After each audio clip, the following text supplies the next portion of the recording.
Benar ya Tuhan, kami mau dipakai oleh Engkau melalui hidup kami untuk memuliakan nama Tuhan. Sebentar kami akan bersama-sama merenungkan firman Tuhan. Biarlah Engkau yang menolong setiap kami agar kami bisa fokus pada pemberitaan firman Tuhan. Berkatilah juga hamba-Mu yang akan menyampaikan firman Tuhan. Biarlah apa yang disampaikan sungguh sesuai dengan kehendak-Mu. Di dalam nama Tuhan Yesus kami berdoa dan kami mengucap syukur. Amin. Shalom, selamat pagi teman-teman yang dikasih oleh Tuhan. Sungguh senang hari ini bisa kembali menyapa teman-teman yang ada di rumah. Teman-teman, hari ini tema kita adalah Be Productive. Teman-teman yang dikasih oleh Tuhan, sejak pertengahan Maret tahun ini, secara terpaksa kita harus membangun kebiasaan baru untuk jalanin hidup kita hari lepas hari. Ya, di rumah aja. Itu jadi hashtag yang sering kita lihat di media sosial ya teman-teman. Mungkin teman-teman juga menjadi salah satu dari sekian banyak orang yang menuliskan hashtag itu di medsos kalian masing-masing. Di rumah aja. Bagi sebagian orang ini bisa jadi hal yang sangat membosankan. Tapi bagi orang lain bisa menjadi hal yang sangat menyenangkan. Tapi teman-teman sadar gak sih? Kegiatan di rumah aja ini bisa banget membuat kita jadi males, atau orang sering sebutnya mager gitu ya, males gerak. Maunya rebahan terus atau maunya pegang gadget, buka IG sepanjang hari, atau main game online terus gitu ya, tanpa henti. Intinya kita jadi mager untuk ngelakuin hal-hal lain selain pegang gadget dan rebahan. Jadi sampai ada istilah kaum rebahan kayak gitu ya teman-teman. Ya kerjaannya makan, tidur, main gadget, konsumtif jatuhnya.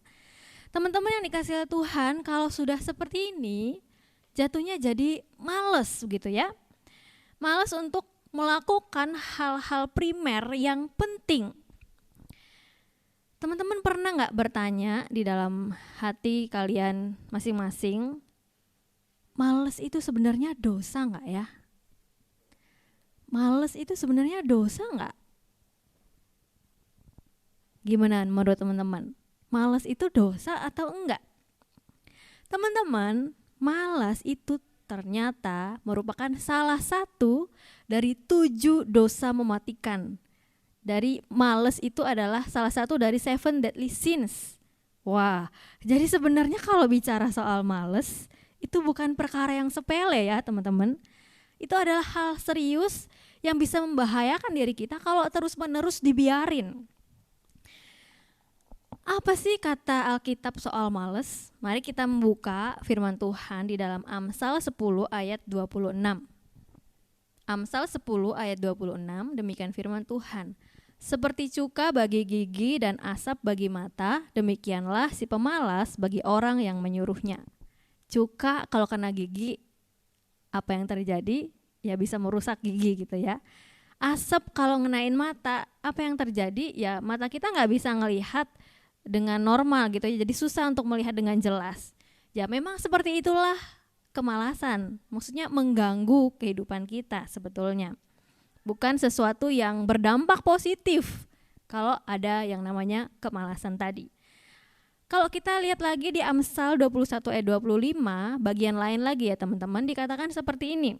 Si pemalas dibunuh oleh keinginannya, karena tangannya enggan bekerja. Ya memang kalau yang namanya sudah malas ya pasti enggan bekerja, gak mau melakukan hal lain kayak gitu ya. Jadi teman-teman yang dikasih oleh Tuhan, malas ini bukan sifat yang harus kita pelihara, tapi justru harus kita singkirkan dari kehidupan kita. Teman-teman kalau ngomongin soal sifat atau karakter, sebenarnya Tuhan itu mendesain kita, manusia, kita sebagai manusia ciptaan Allah, dengan sifat yang seperti apa sih? Yuk kita periksa di Alkitab, gimana sih sebenarnya karakter dan sifat dari manusia waktu pertama kali diciptakan oleh Allah. Kita buka di dalam Kejadian pasal 1 ayat 26 sampai 28. Dikatakan, berfirmanlah Allah, baiklah kita menjadikan manusia menurut gambar dan rupa kita, supaya mereka berkuasa atas ikan-ikan di laut dan burung-burung di udara, dan atas ternak dan atas seluruh bumi dan atas segala binatang melata yang merayap di bumi. Maka Allah menciptakan manusia itu menurut gambarnya. Menurut gambar Allah diciptakannya. Dia, laki-laki dan perempuan diciptakannya mereka. Allah memberkati mereka, lalu Allah berfirman kepada mereka, "Beranak cuculah dan bertambah banyak, penuhilah bumi dan taklukkanlah itu. Berkuasalah atas ikan-ikan di laut dan burung-burung di udara dan atas segala binatang yang merayap di bumi." Nah, teman-teman yang dikasih oleh Tuhan, kita manusia sejak awal diciptakan, didesain Allah, dikatakan segambar dan serupa dengan Dia. Segambar dan serupa dengan Allah sendiri. Artinya teman-teman, kita sejatinya itu punya karakter yang serupa dengan Allah. Ya, walaupun kita tahu memang dosa sudah merusak semuanya itu, tetapi di dalam Kristus kita sudah ditebus dan kita sudah dimerdekakan dari dosa yang mengikat kita itu, teman-teman. Tadi dikatakan dalam firman Tuhan, sejak awal kita didesain segambar dan serupa dengan Allah. Kita diciptakan segambar dan serupa dengan Allah. Tapi bukan itu aja, teman-teman. Sejak awal kita juga dikasih Tuhan mandat. Perintah dari Tuhan untuk kita do something. Be productive. Teman-teman, kita gak diperintahin untuk bermalas-malasan ya. Tetapi kita diperintahkan untuk do something, be productive. Apa perintah itu, teman-teman? Kita baca lagi ya di ayat yang ke-28 sampai ayat yang ke-29. Allah memberkati mereka, lalu Allah berfirman kepada mereka, "Beranak cuculah dan bertambah banyak, penuhilah bumi dan taklukkanlah itu. Berkuasalah atas ikan-ikan di laut dan burung-burung di udara, dan atas segala binatang yang merayap di bumi." Teman-teman, kita bisa melihat di bagian ini ada perintah Allah untuk manusia. Penuhilah bumi, beranak cuculah, begitu ya. Tetapi kalau yang bagian pertama ini tentu bukan bagian kita. Kalau misalnya teman-teman masih usia remaja, belum waktunya untuk beranak cucu dan memenuhi bumi, begitu ya. Nanti ada waktunya. Segala sesuatu memang ada waktunya. Tetapi soal perintah yang lain, tadi menaklukkan bumi dan berkuasa atas ciptaan lain, itu sudah berlaku untuk kita dari segala umur, begitu ya. Kalau khusus yang penuhilah bumi beranak cucu itu ya berlaku hanya untuk orang dewasa yang sudah menikah dan sudah menyatakan janji suci di pernikahan kudus di gereja. Tapi bagi kita yang berlaku adalah yang lainnya tadi tuh, taklukkanlah bumi, berkuasa atas ciptaan lain. Bahasa sederhananya, Tuhan mau memerintahkan kita untuk mensejahterakan bumi ini nih, tempat kita hidup, tempat kita tinggal ini.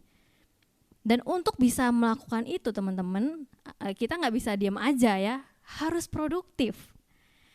Tetapi produktifnya ya sambil mengingat identitas kita. Kita tadi adalah gambar dan rupa Allah.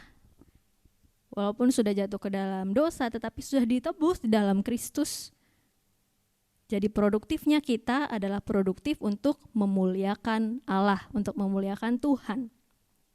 Teman-teman yang dikasih oleh Tuhan, karena produktifnya kita itu produktif yang untuk memuliakan Tuhan, maka kata taklukkanlah bumi dan berkuasa atas ciptaan lain di dalam ayat tadi yang kita baca di Kejadian harus kita pahami dan kita hidupin juga dalam konteks yang memuliakan Tuhan.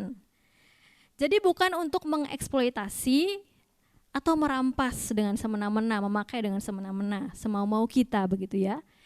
Jadi bukan untuk dengan cara yang seperti tadi, tetapi untuk merawat dan juga menggunakannya, lagi-lagi tujuannya untuk melayani Tuhan, memuliakan nama Tuhan. Teman-teman mungkin sudah ada yang mager parah karena pandemi ini ya. Walaupun situasi sekarang memang lebih aman buat kita di rumah aja, karena di Indonesia memang kasus corona semakin hari masih terus bertambah. Kita tetap bisa gunain waktu-waktu yang ada ini untuk melakukan hal-hal atau kegiatan-kegiatan yang memuliakan nama Tuhan. Melakukan hal-hal produktif yang memuliakan nama Tuhan. Sebagai pelajar ya teman-teman, belajarlah dengan lebih giat lagi. Liburan karena pandemi dan karena kenaikan kelas sudah berlalu teman-teman, itu sudah berlalu. Sekolah online sudah mulai jalan lagi, bahkan ada teman-teman yang lesnya juga sudah mulai lagi. Artinya nggak bisa lagi bangun siang seperti waktu sebelum mulai sekolah online ini ya. Jadi kita harus be produktif. Belajarlah lebih giat lagi. Meskipun memang ketika kita belajar online ya tidak se-enjoy ketika kita belajar di sekolah, bisa ketemu dengan teman-teman, bisa langsung tanya pertanyaan secara langsung ke guru dan lain sebagainya. Tetapi belajarlah lebih giat. Karena dengan kita belajar lebih giat, maka kita juga memuliakan Tuhan. Teman-teman yang dikasihi oleh Tuhan, kalian ini kan masih muda-muda ya. Contoh juga termasuk masih muda sih. Ini adalah waktu yang bagus banget buat teman-teman mengasah skill kalian. Waktu yang sangat baik untuk mengasah skill kalian. Mungkin di antara teman-teman ada yang punya skill memasak, asahlah itu.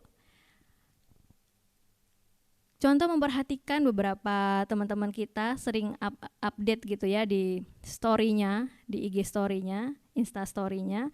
Mereka di masa-masa pandemi ini ternyata melakukan hal baru, yaitu sering memasak gitu. Ada yang memang suka masak, ada yang karena bantu mamanya masak kayak gitu ya. Nah, itu adalah hal produktif yang baik untuk dilakukan. Atau mungkin ada juga teman-teman yang punya potensi untuk melukis,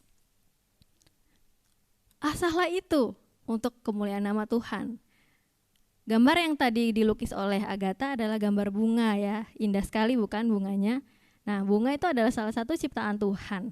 Kalau kita melihat ciptaan Tuhan, memang kita jadi mengingat kemuliaan Tuhan, kebesaran Tuhan. Tuangkanlah itu di dalam lukisan. Kalau memang kamu punya skill dalam hal itu. Dan itu juga bisa kita nyatakan untuk memuliakan nama Tuhan. Atau mungkin dalam hal lain, misalnya bermain musik, asahlah skill kalian bermain musik, entah itu gitar, entah itu keyboard atau alat-alat musik yang lainnya. Atau dalam hal lain misalnya berolahraga, main basket, volley, atau olahraga yang lain, asahlah skill kalian itu untuk memuliakan nama Tuhan. Ada juga yang suka dance, bernarilah untuk memuliakan nama Tuhan. Atau ada juga di antara kalian yang suka editing. Gunakanlah skill kalian itu asah terus untuk memuliakan nama Tuhan, untuk pelayanan. Karena hari-hari ini semuanya kan online ya teman-teman, dan semuanya ya dilihat, ditampilkan di dalam layar, entah itu layar gadget, handphone atau laptop atau tab atau televisi. Itu perlu diedit. Jadi memang bagus juga kalau misalnya kalian mengasah kemampuan kalian untuk editing itu dan hasilnya adalah yang untuk memuliakan nama Tuhan. Atau kalian juga bisa mengasah skill-skill lain selain yang tadi sudah contoh sebutkan. Be produktif. Asahlah skill kalian untuk melayani Tuhan, untuk memuliakan nama Tuhan. Teman-teman, ada teman contoh yang ditanya sama anak remajanya gitu ya. Anak remajanya nih nanya ke dia kayak gini, contoh, kalau misalnya main gitar sambil rebahan, itu produktif nggak? Coba, menurut teman-teman gimana? Itu produktif nggak? Jelas nggak produktif ya. Ya itu sama aja sama dengan mager, malas gerak. Main gitarnya bukan untuk mengasah skill, tapi ya untuk sekedar senang-senang yang dangkal kayak gitu. Nggak yang seperti itu yang kita maksudkan produktif di sini, tetapi yang dengan serius, sungguh-sungguh mengasah skill itu untuk memuliakan nama Tuhan. Teman-teman, kalau sudah produktif, artinya hidup kita nggak cuma konsumtif doang. Konsumtif berarti kan menikmati aja, tetapi kalau produktif lebih dari itu, bahkan menghasilkan sesuatu yang bisa dinikmati orang lain, yang bahkan kalau kita dalam konteks kekristenan produktif kita untuk memuliakan nama Tuhan. Seperti apa yang dikatakan di dalam Kolose 3 ayat 23. Tertulis di sana, apapun juga yang kamu perbuat, perbuatlah dengan segenap hatimu, seperti untuk Tuhan dan bukan untuk manusia.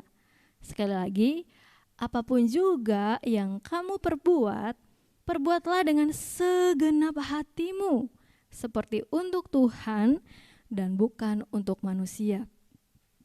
Dikatakan apapun yang kamu lakukan, apapun yang kamu perbuat.